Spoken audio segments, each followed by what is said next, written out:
மயிலாடுதுறை சீர்காழி அரசு மருத்துவமனையில் ஊசி போட்ட கர்ப்பிணிகள் உள்ளிட்ட 36 பேருக்கு திடீர் நடுக்கம், காய்ச்சல் ஏற்பட்டிருக்கிறது.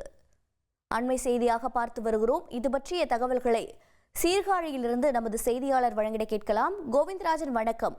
என்ன மாதிரியான ஊசி செலுத்தப்பட்டது? தற்போது கர்ப்பிணிகளின் நிலை என்னவாக இருக்கிறது? மருத்துவமனை தரப்பிலிருந்து என்ன விளக்கம் அளிக்கப்பட்டிருக்கிறது? வணக்கம் மேடம். மயிலாடுதுறை மாவட்டம் சீர்காழியில் இது அரசு மருத்துவமனை தாய் சேய் நல மையம் செயல்பட்டு வருகிறது. இதுல பிரசவமான பெண்கள் கர்ப்பிணிகள் இதுல சிகிச்சை பெற்று வராங்க. இவங்களுக்கு ஒரு கிட்டத்தட்ட ஒரு 36 பேருக்கு ஊசி செலுத்தப்பட்டது. அந்த ஊசி செலுத்தி ஒரு அரை மணி நேரத்துல இருந்து 1 மணி நேரத்துல பாத்தீங்கன்னா அவங்களுக்கு நடுக்கம், காய்ச்சல், அந்த பிக்ஸ் போல வந்தது.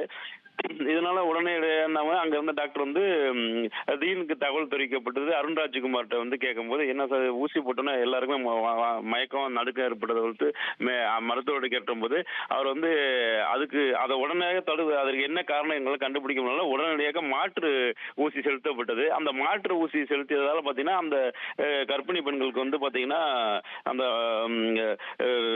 நடுக்கம் குறைஞ்சது. அது அதுல பாத்தீங்கன்னா ஒரு 5 பேருக்கு பாத்தீங்கன்னா கொஞ்சம் சீரியஸா நிலைமை. அந்த மாற்று ஊசியம் போட்டு அவங்களால நிறுத்த முடியல.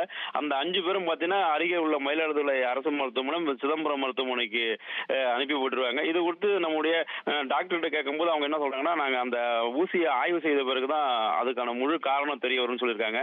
ஆனா பொதுமக்களுடைய கோரிக்கை என்ன இருக்குன்னா, இதே போல ஒரு கர்ப்பிணி பெண்களுக்கு அரசு மருத்துவமனை நல்ல ஊசிகளை கண்காணித்து செலுத்த வேண்டும் என்பது கோரிக்கையாக உள்ளது மேடம்.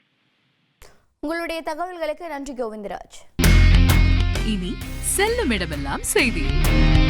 தந்தை டிவியின் வாட்ஸ்அப் சேனலை ஃபாலோ பண்ணினா செல்ல இருக்கும் இடமெல்லாம் செய்தி.